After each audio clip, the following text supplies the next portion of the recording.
Hai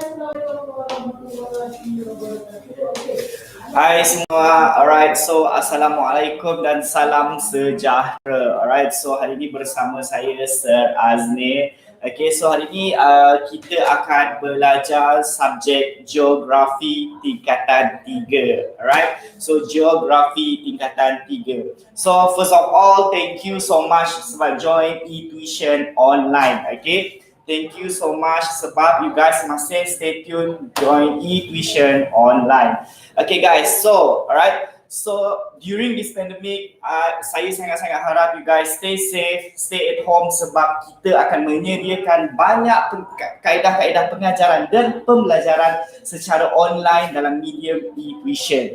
Okay guys, so hari ini apa yang saya akan ajar adalah untuk geografi tingkatan 3, okay, either KBSM, KSSM, benda yang sama sahaja untuk tahun 2021. Saya akan pergi masuk chapter 1 which is jadual dan graf. Okay, so basically dalam this chapter jadual dan graf, kita akan tengok hi everyone.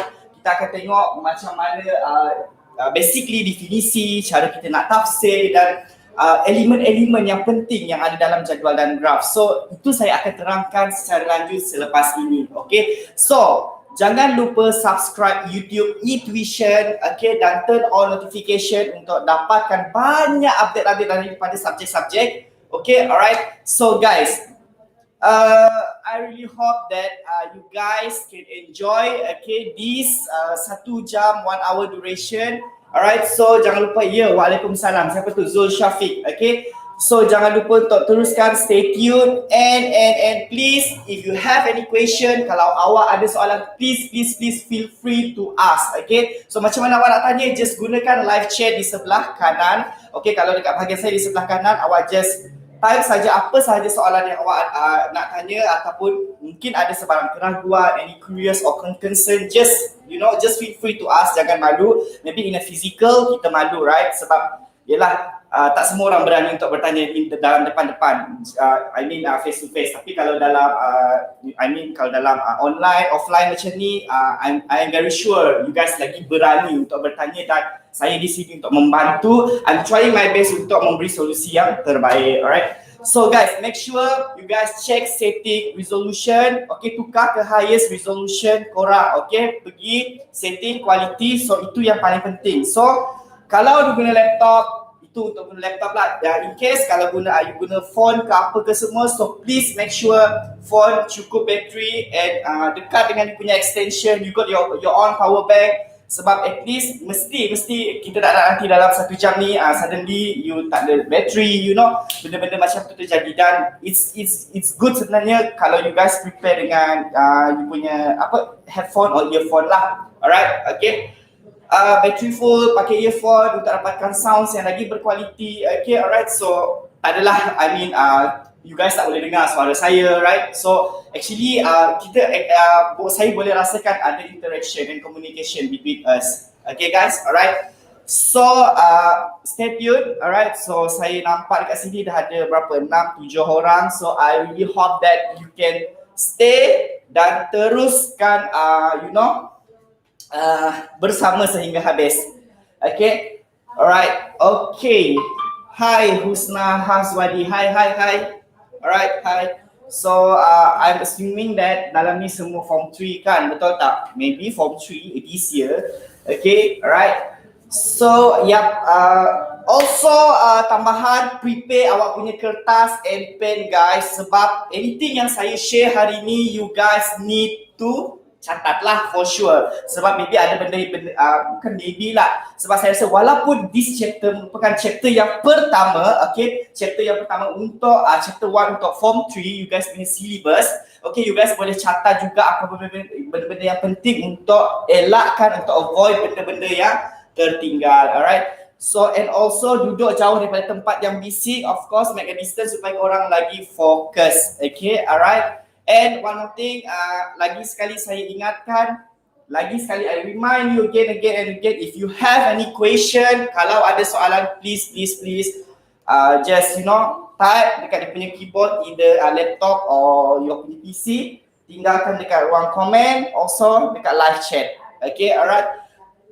Satu lagi, jangan lupa this video akan save dan you guys boleh replay again dalam YouTube edition. Jangan risau, kalau tertinggal sekalipun you guys boleh replay and replay balik, and you guys also can share this link to your friend as well. Okay, alright. So yeah, hi everyone. Okay, tak faham please tanya, feel free to ask. Okay, jangan malu, gunakan live chat ini untuk tanya, alright. Sebab hari ni I try to come out dengan nota dulu, very simple notes untuk you guys boleh faham what is jadual and graph basically, dan how we try to interpret. Kita nak tafsir balik, baca balik, dan macam mana setiap graph dan bar itu saling berkaitan dan mempunyai data-data dan maklumat antara satu sama yang lain. Kita nak belajar apa hari ni? Yes, Zul Syafiq, hari ni kita nak belajar jadual dan graph. Okay, your chapter 1 form 3. Okay, bab pertama sekali. Okay, so I guess chapter ni tak adalah susah dan dia tak adalah terlampau senang, tapi mempunyai konsep pemahaman yang sangat tinggi. Alright, sebab after this, dalam tingkatan 3, you punya geografi, lepas ni akan banyak bermain dengan peta-peta Malaysia, peta-peta dunia, even Asia Tenggara, dan benda tu memerlukan awak punya,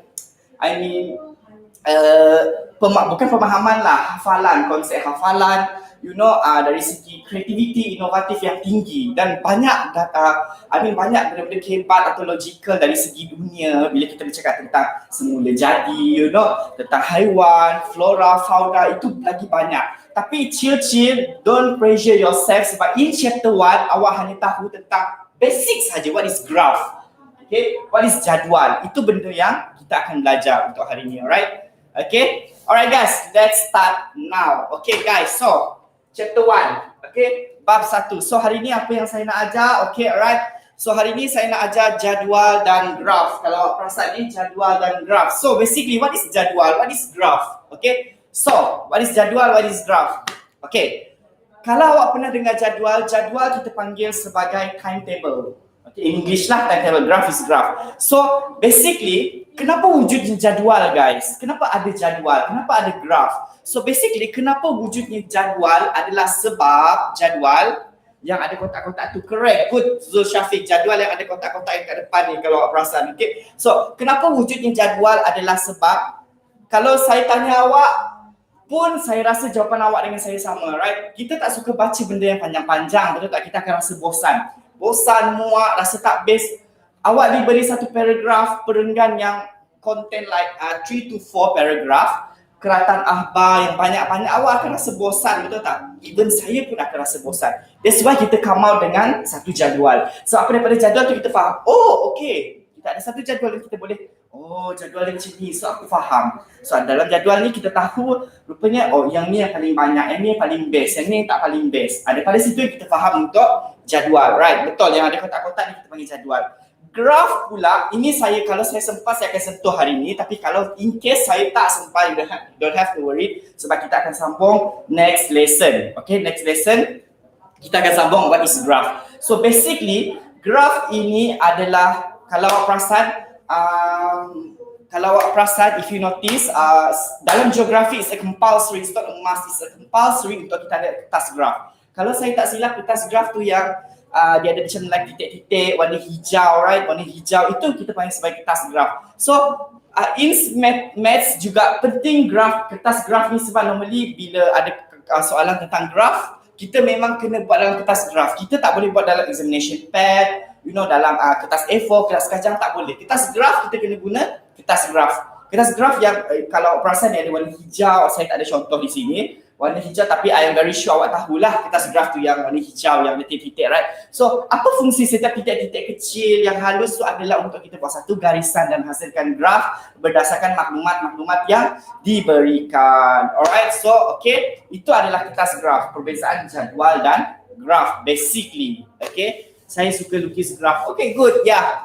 Sebab kenapa lukis graph? Sebab kita rasa macam daripada maklumat yang kita perolehi, kita boleh come out dan lukis graf. Contoh dia minta tarikh, masa, data-data yang diberikan. So kalau tanya saya pun is gonna be sounds like very interesting one lah, sebab kita boleh hasilkan graf kan. Yes, good. Thank you for your response, Zul Syafiq. Okay. Itu graph guys. Jadual actually kita boleh buat dalam kertas A4 kajang instead of kertas graph. Tapi actually there are differences, ada perbezaan dua-dua benda ni. Okay, cuma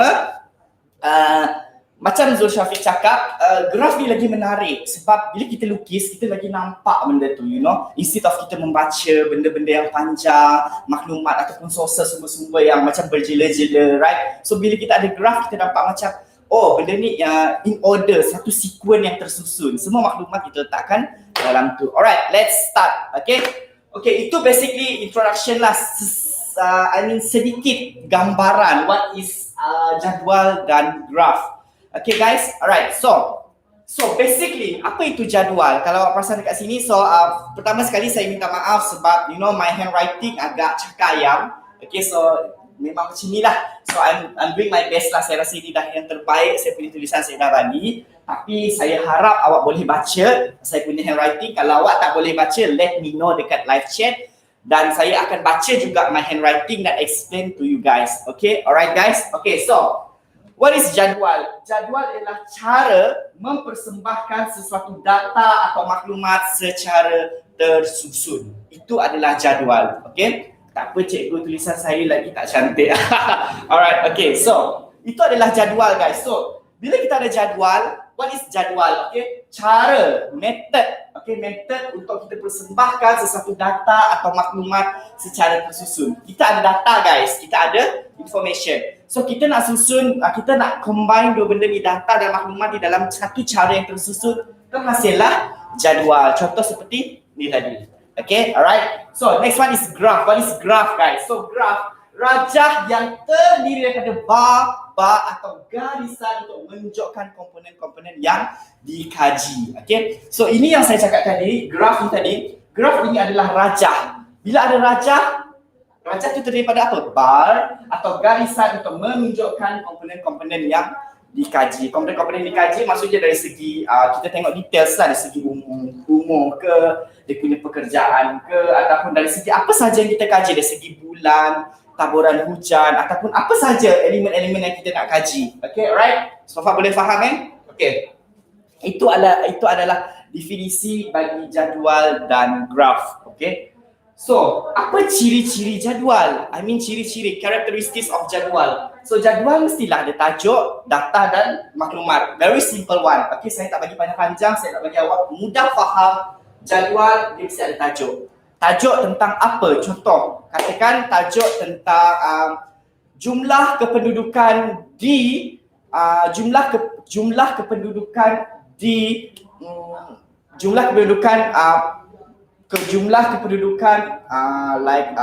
Taman Sentosa Petaling Jaya tahun 2020. So itu adalah tajuk. Okay, kita come out dengan data ataupun maklumat. Data maklumat kita tengok umur dia berapa lelaki perempuan, you know, berapa orang yang contribute, menyumbang dari segi pekerjaan, yang dari segi kalau kita nak kaji umur, lelaki perempuan, pekerjaan. Ataupun data-data dalam jadual tu kita nak tengok, oh okay, berapa orang yang suka atau tidak suka terhadap kajian yang kita kaji. Okay, alright. So itu adalah ciri-ciri jadual guys. Alright. So next one is kegunaan jadual. Apa kegunaan jadual ni sebenarnya? Right. So kegunaan jadual yang pertama sekali adalah untuk menghasilkan graf yang bersesuaian. Okay. So kita nak hasilkan satu graf yang bersesuaian. Okay. Yang kedua, untuk melihat perubahan antara dua set maklumat. So, kita diberi maklumat, right? So, kita nak tengok comparison ataupun differences, perubahan, changes antara dua set maklumat. Itulah wujudnya jadual. Okay? Dan yang ketiga, wujudnya jadual, macam saya cakap tadi, dia lebih tersusun dan menarik perhatian orang ramai. Saya, awak, siapa-siapa pun akan rasa bosan kita akan baca benda yang panjang-panjang, right? So, bila kita ada jadual, kita nampak betul lagi kemas dan kita rasa macam, oh nice, cantik. Okay, kita lagi faham. Okay, alright. So, boleh stay tune. Okay, good. Alright, contoh yang saya berikan, right? So, contoh dekat sini, ini adalah contoh jadual. Kita ada jadual 1 dan jadual 2. Alright.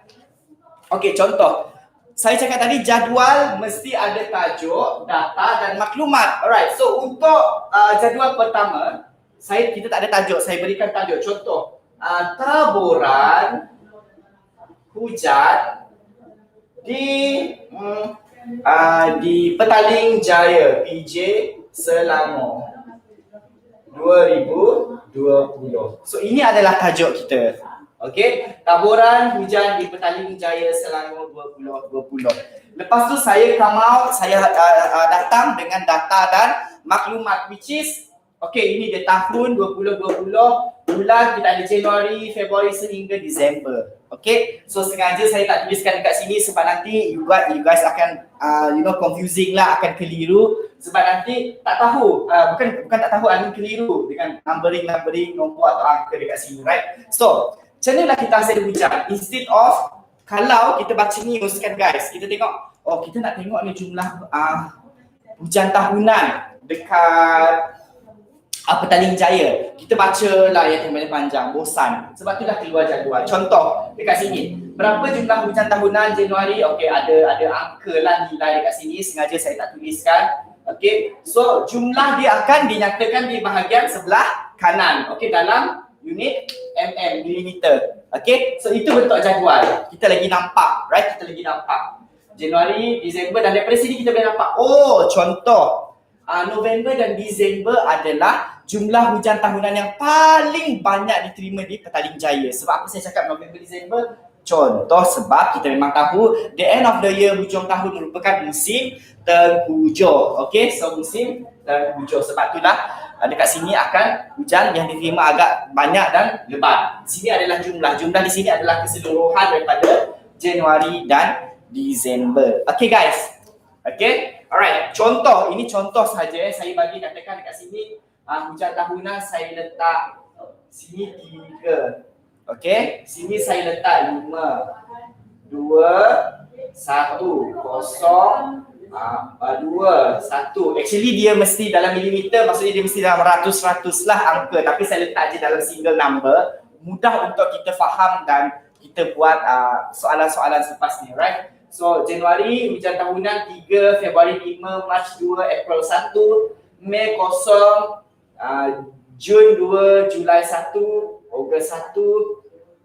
Kalau saya cakap September, katakanlah saya ambil 7, 6, dekat sini saya ambil 8, dan dekat sini saya ambil dekat Disember saya ambil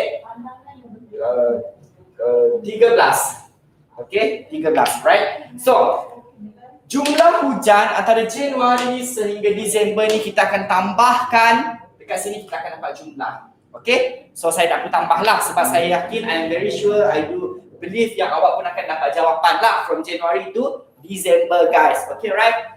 Data tu dapat dari mana cikgu? Data ni saya, kalau awak perasan, data ni jadual 2 ni, kalau awak perasan saya ambil dalam you punya buku teks geografi tingkatan 3 bab 1 chapter 1. Jadual dan graf. Kalau awak perasan 1.1 dekat 1.1. Tapi saya ambil dalam buku teks, cuma dari segi dalam ni saya tukar lah sebab saya tak nak ikut buku teks, sebab buku teks tu dia boleh sama juga. Maksudnya data ni saya ambil daripada buku teks, cuma isi dalam ni dan segi maklumat dan data ni saya tukar sedikit sebab lagi senang nak faham. Kalau saya ambil sebiji-sebiji, lebih susah, right? So, cara nak dapatkan jadual saya ambil daripada buku teks, tapi data dalam ni saya tukar. Saya tukar supaya awak lagi faham, right? Guys, so 352 bla bla bla sampailah Disember 13, taburan hujan di Petaling Jaya Selangor 2020. Kalau awak perasan dalam buku teks, dia cakap tajuk dekat sini taburan hujan di Kuala Pilah, Negeri Sembilan. Tapi dekat sini saya tukarlah hujan di Petaling Jaya Selangor, contoh, right? So ini saya come out dengan tajuk saya, tapi kalau perasan data ni lebih kurang sama dengan buku teks, cuma saya explain kenapa wujudnya video ni supaya awak lagi faham, nampak ada interaction tu. Right? So guys, so macam mana kita nak dapat jumlah, kita tambah semua daripada Januari sehingga Disember. Ini kita panggil sebagai jumlah hujan tahunan daripada 2020. So bila Jabatan Meteorologi, awak tahu Jabatan Meteorologi, ini yang diorang buat setiap tahun guys. Jabatan Meteorologi adalah satu jabatan yang diorang akan predict. Kalau perasan tak dalam phone kita akan ada, kita ada satu apps, I don't know, if I'm not mistaken, dia macam satu application or what, like kita boleh tengok, kita ada macam weather, kita boleh tengok, esok hujan, lusa thunderstorm, tiba-tiba tulat-tulat the day after tomorrow panas balik, mendung. So macam mana wujudnya ramalan-ramalan cuaca macam ni? Dan normally kalau perasan, kalau saya tak silap dekat TV3 dah tak ada TV1 normally. TV1 biasanya orang-orang sekarang kurang tengok TV1, biasanya mamak kita, nenek-nenek kita lah yang suka tengok TV1, right? So TV1 actually is a good info lah guys, sebab TV1 kalau perasan dia, dan kalau saya tak if I'm not mistaken, dalam MHI kalau perasan dalam Malaysia hari ini juga ada satu segmen, ada satu slot yang dia akan meramal cuaca. Okey, dia akan meramal cuaca, dia akan bagi tahu okey, di negeri ni apa akan jadi esok, apa akan jadi, ribut ke, panas ke, hujan ke, petir ke, mendung ke. Itu adalah ramalan cuaca yang terjadi dalam segmen-segmen Malaysia hari ini, dan TV1 jugalah kalau saya tak silap. Akan ada slot di tengah-tengah dalam berita lah normally, right? So taburan hujan tu ini macam mana? Okey, macam mana ada orang dapat data-data dan maklumat ini adalah daripada Jabatan Meteorologi, itulah perangkaan perangkaan meteorologi yang mengatakan diorang dah naik ke atas dan ada satu alat dah diorang boleh tengok, oh okey, esok hujan, esok panas, ribut. Tapi itu taklah semestinya betul. Cuma itu hanyalah ramalan, prediction diorang lah. Okay, right? So betul, correct. Jumlah tambah semua, correct. Thank you Zul Syafiq. So macam mana kita dapat jumlah? Kita tambah semua.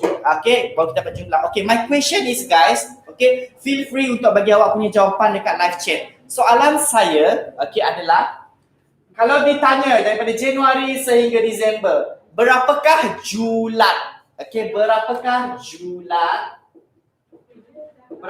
julat?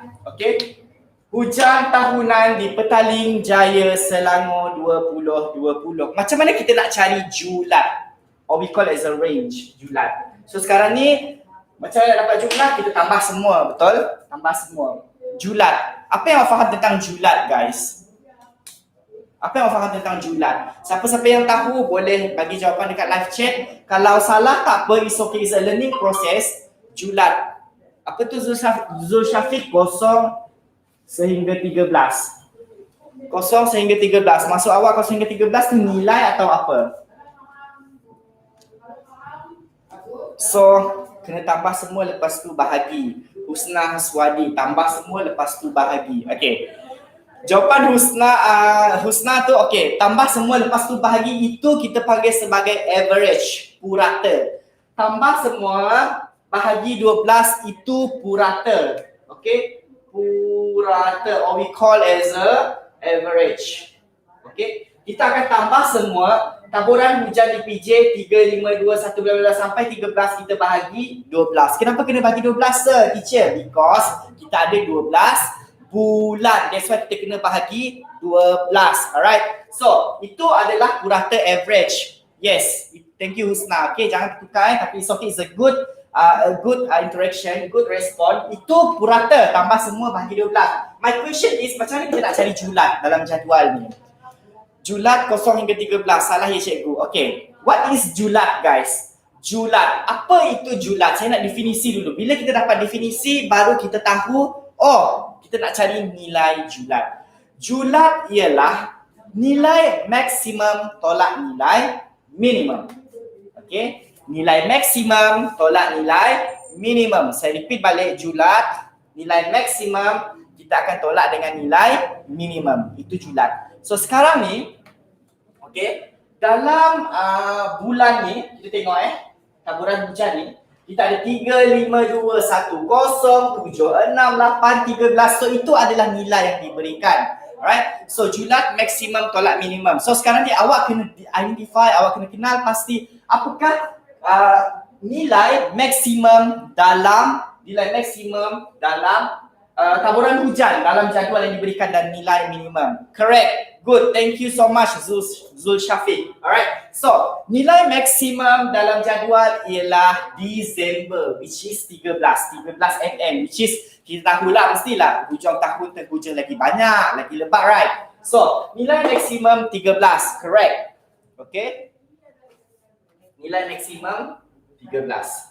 So, sekarang ni kita dapat 13 tolak dengan nilai minimum adalah 0. Correct. Sebab apa?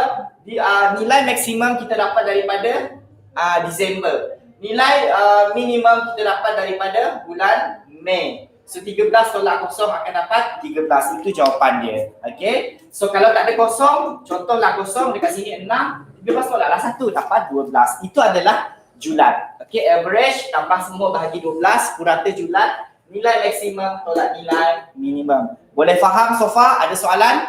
Boleh faham Kalau ada soalan, please feel free to ask dekat live chat. Okay guys? So boleh faham Okay, itu adalah dari segi jumlah, purata, average dan julat. Okay, right? So next one. Ini adalah contoh jadual 1. Purata tadi macam mana cikgu? Okay, itu julat. Purata, macam mana kita nak dapat purata? Macam yang Husna Haswani bagi tahu tadi. Kita tambah semua dan kita bahagi 12.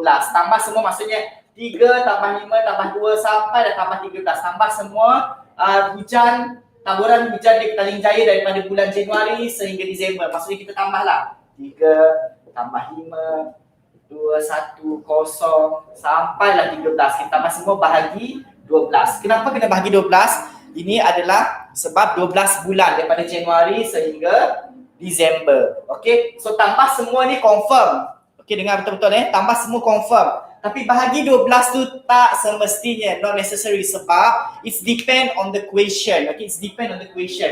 Kalau if the question ask you, contoh dia bagi 6 saja butiran atau maklumat, awak bahagilah 6. Tapi sini saya kamal dengan 12 bulan, kena bagi 12. Tapi kalau saya kamal sehingga Jun, let's say sehingga Jun sahaja, awak bahagilah 6 di sini, right? Tambah semua bahagi dengan berapa? Okay, boleh faham Zul Syafiq? Kita tambah semua, purata tambah semua bahagi dengan berapa yang ada. Kalau 12 bulan, bahagilah 12. Kalau 6 bulan, kita bahagilah 6, right? Kalau contoh, saya datangkan dengan 4 butiran. 4 butiran, contoh saya datang dengan 4 butiran. Katakan butiran yang pertama, katakan ini tempat. Kita ada setapak, wangsa maju. Lepas tu kita ada setapak, wangsa maju, Sentul dan Gombak. Lepas tu setiapnya ada taburan hujan. So tambah semua setapak, wangsa maju, Sentul, Gombak, bahagi 4. Kenapa bahagi 4? Sini bahagi 12. Sebab ni 12 bulan. Yang ni kita bahagi 4 sebab hanya 4 butiran saja. It's depend on the question. Okay? Faham? Alright, sama-sama. Okay? So itu adalah macam mana kita nak cari jumlah julat dan julat dan purata, average. Okay? Boleh faham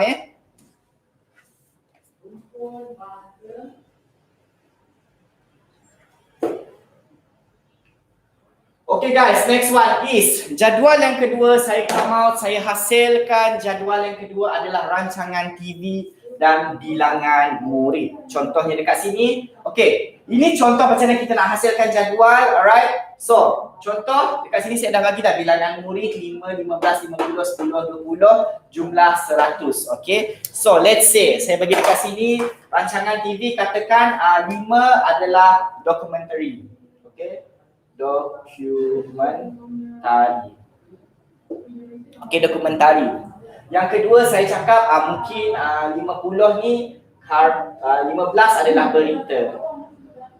Okay, 50 drama. Okay, 10 saya katakan 10 ni contoh rancangan TV, 20 kartun dan animasi lah. 10 ni dokumentari berita, kita ada berita, dokumentari, drama, kartun, hiburan, rancangan hiburan. Okay, ini contoh right? Okay, so ini contoh jadual yang pertama guys. Which is jadual yang pertama, contoh kita akan ada dalam kita ukur mengikut unit ukuran milimeter, which is inilah tadi kita kena detect satu purata, jumlah dan average range, julat.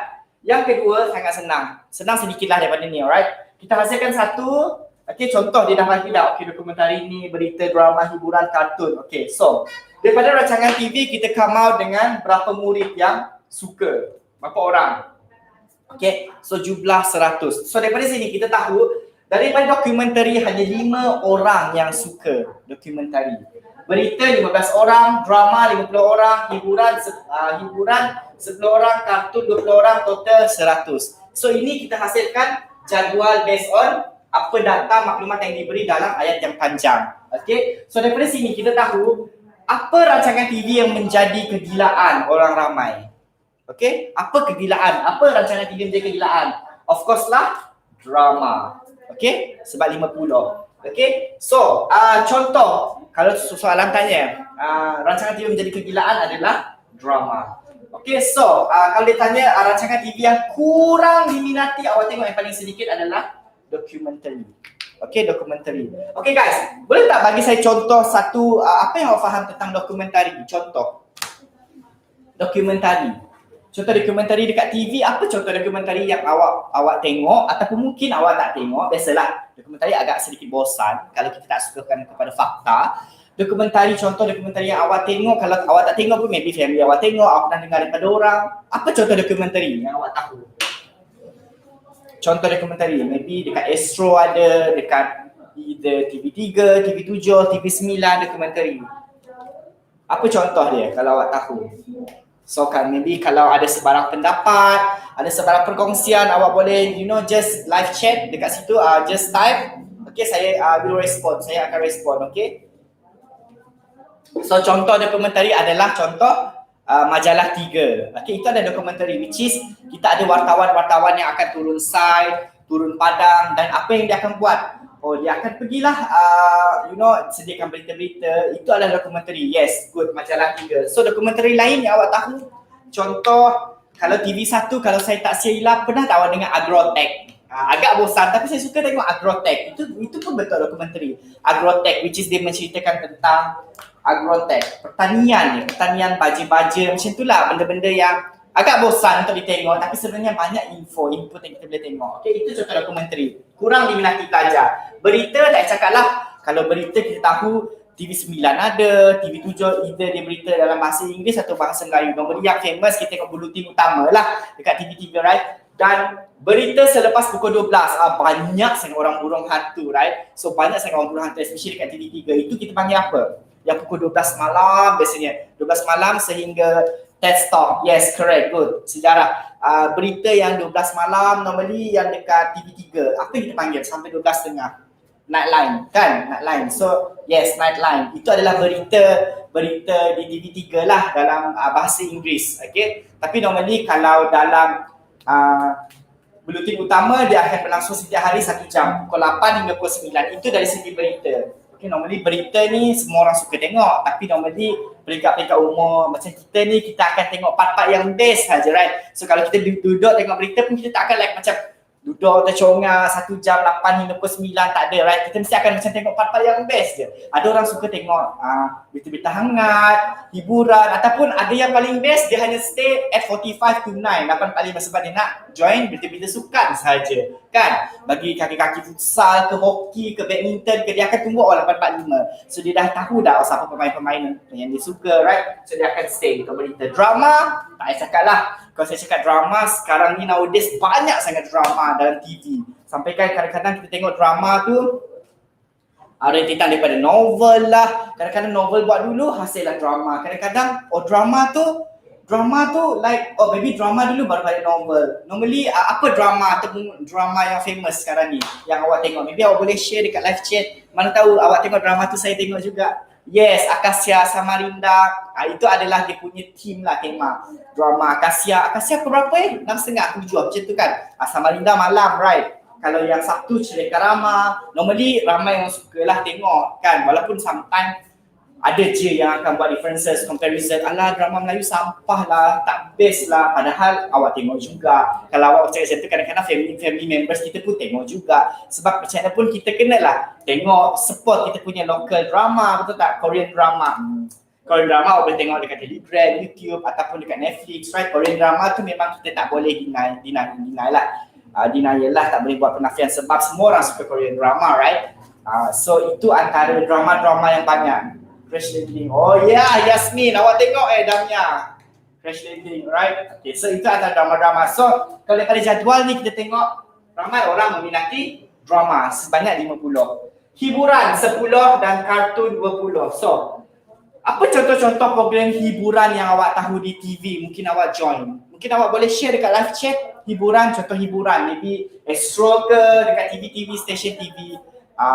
You know, TV utama ke, right? Hiburan, contoh rancangan TV hiburan macam apa benda yang awak suka tengok, ataupun kalau tak suka tengok macam saya cakap tadi lah, tiba-tiba awak tak nak tengok, tiba-tiba alamat, tiba-tiba mak awak terbuka, ayah awak terbuka, terpaksa nak tengok. Alright, so contoh macam hiburan, kalau saya tak silap, apa rancangan hiburan di TV ni yang bercerita tentang gosip-gosip macam tu lah, benda-benda yang sometimes you know, lah macam kita pun mesti ada macam like selebriti ataupun artis-artis kesayangan kita, right? So hiburan contoh macam Melody, yes, baru saya teringat Melody. Kalau ada dekat Astro kita ada Meletup, right? Meletup, itu adalah contoh-contoh hiburan yang ada dalam TV. Okay, either Astro, TV3. Okay, kalau TV2, TV1 I'm not very sure apa rancangan hiburan diorang. Alright, Keeping Up with Her Kardashian. Wow, ini memang kaki drama ni. Thank you for your response. Okay, itu contoh hiburan. Kartun 20.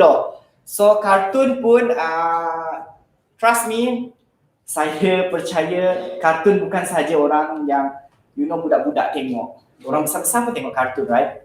Contoh kartun ni kalau saya tak silap bukan saja dekat TV1, TV3, sometimes dekat Astro, dekat TV9 pun banyak juga kartun-kartun yang disajikan. Okay, yes, animation, right? Tapi ya, banyaklah. Okay, contoh apa-apa kartun, banyaklah awak boleh bagi dekat live chat, banyak. Okay, got a lot lah. Tapi ada yang suka, ada yang tak. Contoh macam kalau I'm not sure kalau boy Upin tu dikategorikan as a kartun atau tidak.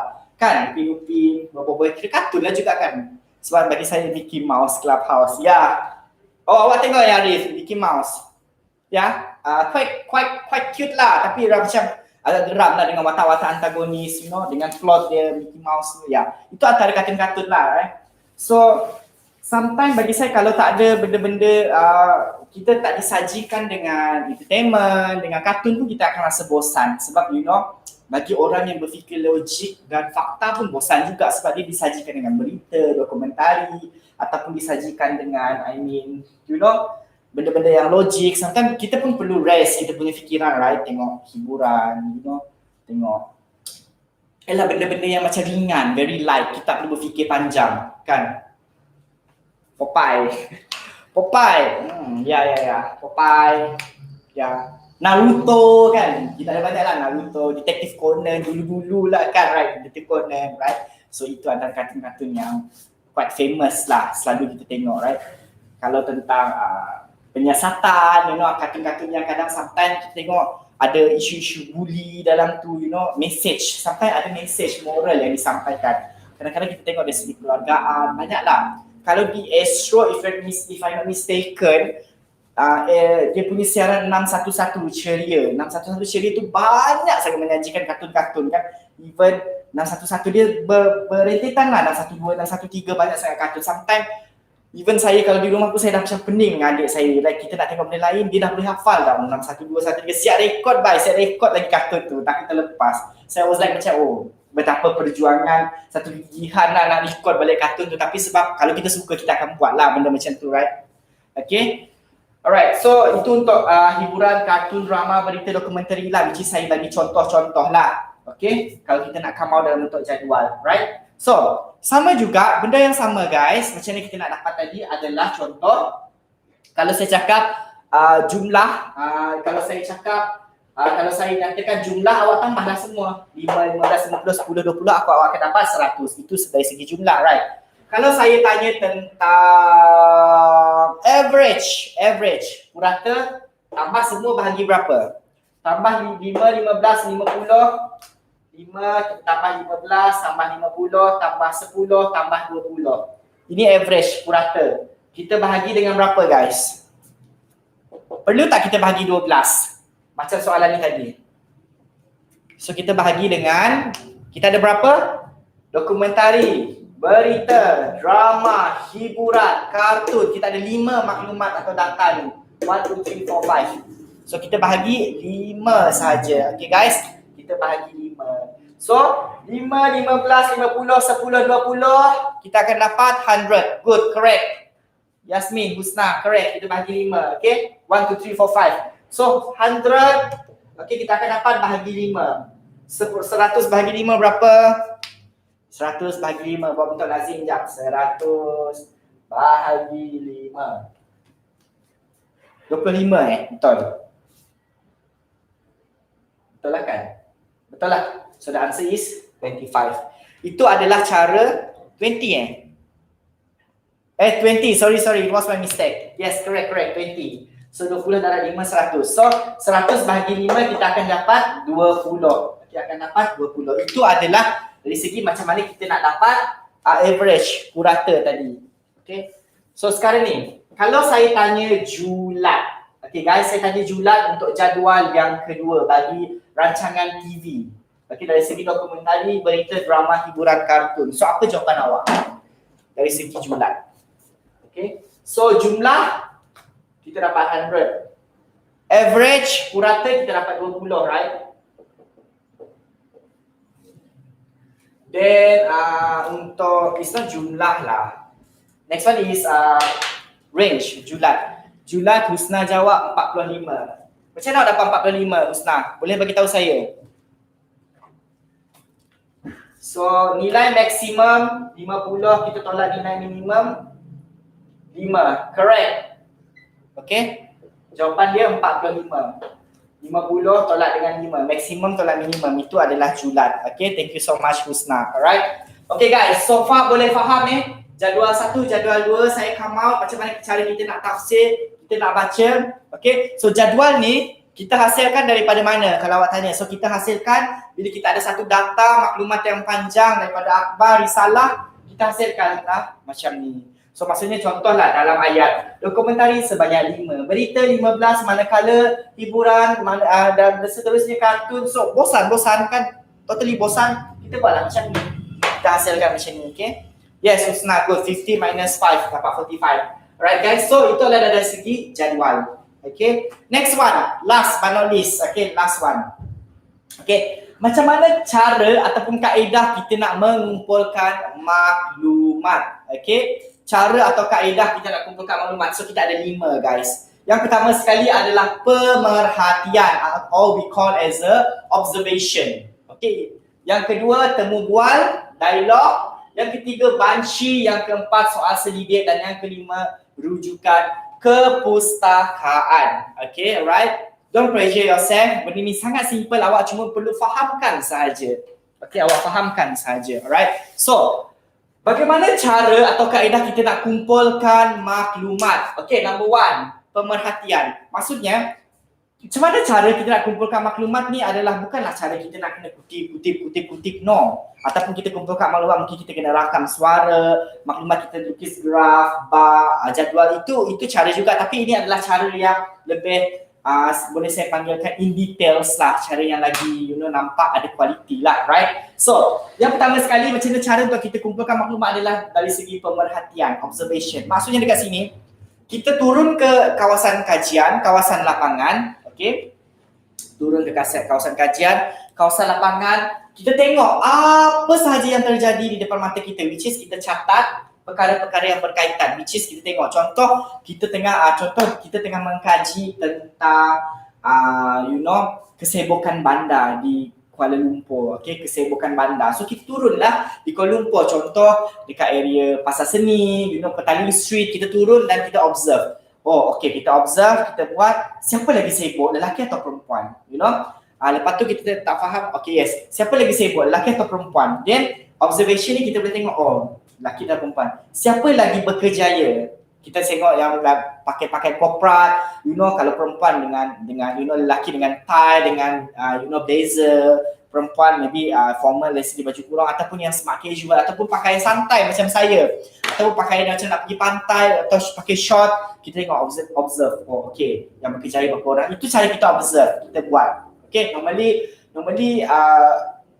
kalau awak tanya saya, tak ada semua orang buat macam ni. Normally siapa yang mengkaji kajian dalam bidang master, PhD, ataupun ada kajian-kajian yang berkaitan, diorang kena buat, turun ke kajian lapangan dan buat observation. Yang kedua, temu bual. Temu bual ni biasanya bila kita cakap temu bual, dialog lah. Okay, ada wawancara, ada interaction, ada komunikasi dua hala. Okey, contoh secara lisan, perjumpaan ataupun soal jawab. Okey, soal jawab, right?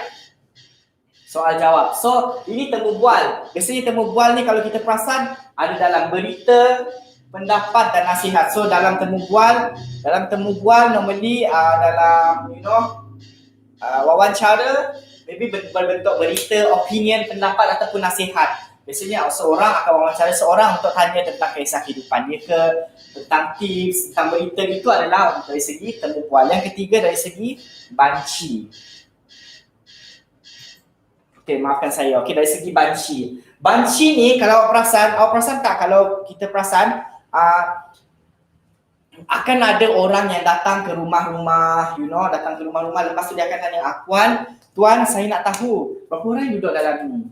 Perasan tak? Berapa orang yang berapa lelaki, berapa perempuan, berapa orang yang bekerja, berapa yang tak bekerja. Itu kita panggil banci. So siapa yang buat ni normally adalah Jabatan Perangkaan Malaysia. Okey, Jabatan Perangkaan Malaysia. So apa Jabatan Perangkaan Malaysia buat? Dia akan hitung jumlah umur, bangsa, jantina, pendapatan, income dan pekerjaan, which is dari segi occupation. So banci-banci ni dia akan datang ke rumah dan dia akan buat semua benda ni. Okey, dia akan buat semua benda ni. So dia akan buat dan dikiralah berapa orang. So banci itu kita panggil banci lah, dia di bawah Jabatan Perangkaan Malaysia. Okey, right? Okey, next one. Soal selidik. Okey, soal selidik, kalau perasan dalam borang soal selidik tu dia macam ni, saya bagi contoh. Soal selidik atau kita panggil sebagai questioning. Soal selidik tu kalau awak dapat biasanya orang yang buat kajian, kita kena jawab. Biasanya dalam soal selidik dia ada macam ni Okay, borang dia akan ada nama, umur, tempat tinggal, semua dia macam biodata lah kiranya kita kena isi. Lepas tu dia akan ada kotak-kotak, depends lah dengan skala apa yang dijawab. So kadang-kadang soal selidik tu dia ada jawab ya atau tidak, awak kena jawab lah. Itu bagi soalan yang senang bagi saya, ya atau tidak. So dia ada soalan-soalan, awak jawablah ya tidak, ya tidak, ya tidak. Itu adalah contoh soal selidik. Ataupun dia boleh come out dengan soalan yang contoh dia bagi skala 1, 2, 3, 4, 5. 1 yang paling awak tak suka, 5 paling awak suka. Itu pun soal selidik. So kita bulatkan lah. Itu contoh soal selidik lah. Alright. Banci tu untuk apa cikgu? Okay, banci tu Zul, Syafiq. Banci tu biasanya, perasan tak? Kalau if you notice that Perangkaan Malaysia dia akan tahu tahu berapa jumlah penduduk di Malaysia. Kan normally dekat dalam geografi kita belajar lah benda ni. So setiap tahun kita kena tahu tahu berapa kadar kematian, berapa kadar kelahiran yang diterima di Malaysia. Contoh, berapa orang mati? Kan sebab penyakit ke, sebab dah tua ke, right? Berapa kadar kelahiran? Maksudnya orang yang dah kahwin, ibu yang melahirkan. Dan daripada situ itu tugas banci. Banci itu adalah sekumpulan orang yang dia akan datang ke rumah-rumah orang dibuat banci. Itu kita panggil banci. Yang macam saya cakap tadi lah, kalau awak perasan sebenarnya benda ni berlaku, tapi memang berlaku pun, memang ada. Cuma awak perasan atau tidak je. Dia akan datang ke rumah dan cakap, okey saya nak tanya berapa orang penduduk dekat rumah ni ya, tuan, puan, berapa orang yang bekerja, berapa orang yang itu banci kita panggil, right? So banci ni kadang-kadang diorang buat as a full time, part time, kadang-kadang budak lepasan SPM pun yang bekerja sebagai banci. So itu di bawah Jabatan Perangkaan Malaysia yang buat banci ni. Okey, Jabatan Perangkaan Malaysia. So banci tu sebenarnya dia nak tahu, macam saya kata tadi lah, berapa orang yang duduk. Sebab kenapa dia tahu kena jumlah? So banci ni bila dia pergi rumah ke rumah, dia akan tambahkan, dia akan sum up semua total tempat dari segi daerah di semua Malaysia untuk dapat berapa jumlah penduduk di sesuatu tempat, dan baru kita dapat total overall berapa orang di Malaysia. So daripada situlah kita akan tahu orang cakap, dalam rumah ni ada berapa ni, berapa orang yang dah meninggal, berapa orang kadar kelahiran. So dia pun tahu berapa jantina yang tinggal. Okay, itu untuk banci, right? Okay, next one soal selidik, ada nama, umur, perkara. Ni kan nama, umur, perkara macam saya cakap tadi, kita jawab ya tidak, alright?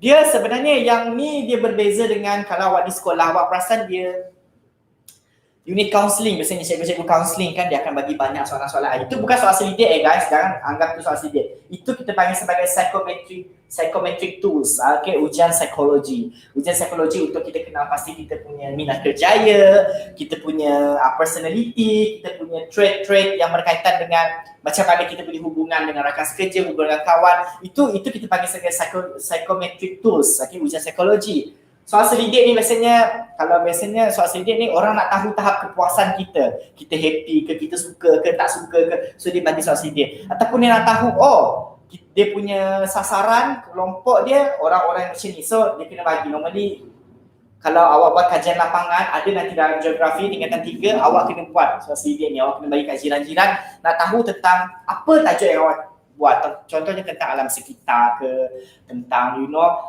kawasan kebersihan, pelupusan sampah di kawasan tempat awak ke, right? Itu question ni, alright? And the last one is rujukan kepustakaan. Okay, rujukan kepustakaan is apa dia?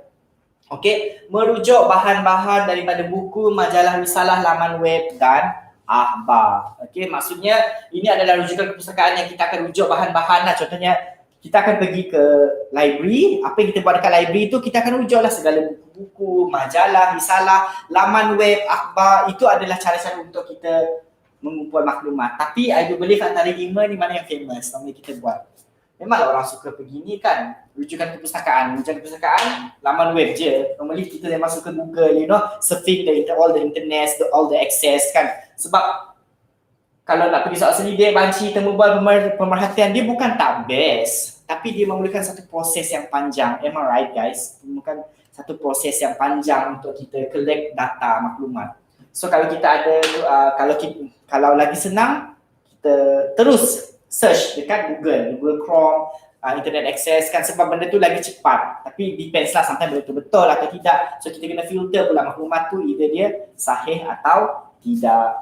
So itulah dia kaedah pengumpulan maklumat. Tadi ada 5: pemerhatian, temu bual, banci, soal selidik, rujukan kepustakaan. Okay guys, so far do you have any question? Ada soalan? So sekarang ni saya buka untuk soalan. Kalau ada yang tak faham boleh bertanya. Feel free to ask dekat live chat. Jangan malu-malu.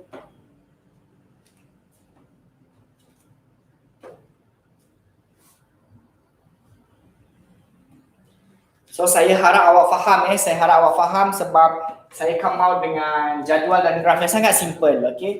Faham sangat cikgu? Yes, thank you so much. Okay, right? So saya harap awak faham dengan apa yang saya sampaikan. At least you got something lah, you got something from my lesson. Dan daripada list tu awak baca panjang-panjang, awak dah tahu dah, boleh hasilkan graf, macam nak buat graf, jadual. Graf tu saya boleh tunjuk tapi susah untuk saya buat dekat sini sebab dia senang untuk kita buat depan-depan, fizikal. Bila awak ada kertas graf, lagi senang. Okay, so dekat sini saya hanya ajar macam nak buat jadual saja dulu. Okay, dan macam mana cara untuk mengumpulkan maklumat. Alright guys, so itu sahaja untuk hari ini. Saya sangat-sangat, I really hope that you can understand, awak boleh faham. Dan jangan risau kalau awak tertinggal saya punya lesson, awak boleh cari balik dan replay again dekat eTuition, dekat YouTube. Okay, just cari balik. Alright. Yes, thank you so much. Alright guys. So jangan lupa subscribe, like, komen, tinggalkan komen and share this link to your friend. Okay. Bukan saja subjek geografi, awak boleh juga tengok subjek-subjek yang lain. Dan I really hope you enjoy watching my lesson, watching this live. Dan teruskan stay tune guys. Awak boleh follow Instagram, boleh follow Twitter, pergi dekat tanya Twitter, dekat Telegram. Okay, banyak sebenarnya cara-cara, banyak media yang kita sediakan untuk awak faham dalam kaedah pengajaran dan pembelajaran online. Okay guys, yes, Zul Syafiq, terima kasih. Yasmin sama, terima kasih sama-sama, right? Thank you so much guys, okay, sebab join my live, okay. So ada soalan boleh tanya, kalau tak sempat tanya just leave in a comment. Kalau ada masa insyaAllah, kalau tak saya pun tutor-tutor lain akan bantu awak untuk jawab soalan awak satu persatu. Alright guys, okay. Okay guys, thank you so much, bye.